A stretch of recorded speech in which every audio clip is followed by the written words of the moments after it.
नमस्ते प्यारे बच्चों, स्वागत है आपका मनीषी पाठशाला में।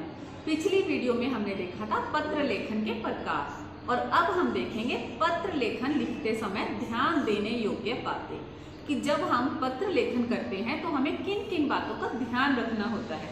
तो जैसा कि आप बोर्ड पे भी देख रहे हैं, मैंने कुछ बिंदु लिखे हैं। अब हम उन बिंदुओं के ऊपर चर्चा करेंगे कि पत्र लिखते समय हमें किन किन बातों का ध्यान रखना चाहिए।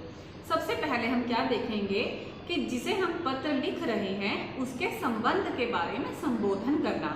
अब हमें कैसे पता चलेगा कि संबोधन कैसे किया जाना है। जैसे हम किसी अपने सगे संबंधी मित्र को पत्र लिखते हैं या बड़े बुजुर्गों को पत्र लिखते हैं तो हम आदरणीय, पूजनीय या प्रिय मित्र, प्रिय सहेली जैसे शब्दों का प्रयोग करते हैं, तो ये होते हैं संबोधन शब्द। फिर दूसरा पॉइंट हम क्या देखते हैं कि भेजने वाले के पते के नीचे ही हमने तारीख लिखनी होती है।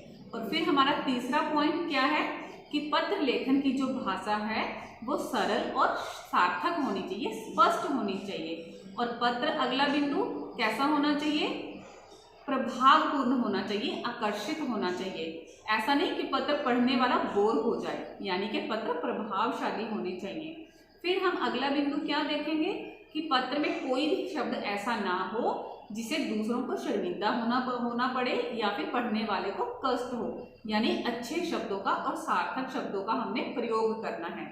फिर अगला बिंदु क्या देखेंगे हम, हमारे जो औपचारिक पत्र होते हैं वो संक्षिप्त होने चाहिए। संक्षिप्त मतलब छोटे होने चाहिए, संपूर्ण वाक्य होने चाहिए। ये नहीं कि कोई ज्यादा लंबी चौड़ी हमने कहानी लिख दी और हमने उसमें जो मेन बात बतानी थी वो हम भूल ही जाएं।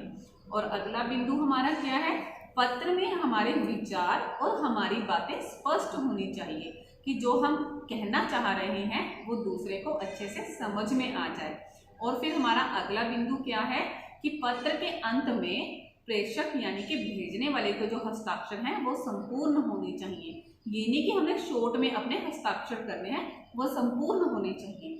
तो इस प्रकार अगर हम इन बातों का ध्यान रखेंगे तो हमारा जो पत्र होगा वो लेखन बहुत अच्छे से भी होगा और सामने वाले को अच्छे से समझ में भी आ जाएगा। उम्मीद है आपको ये बातें अच्छे से समझ में आ जाएंगी। धन्यवाद।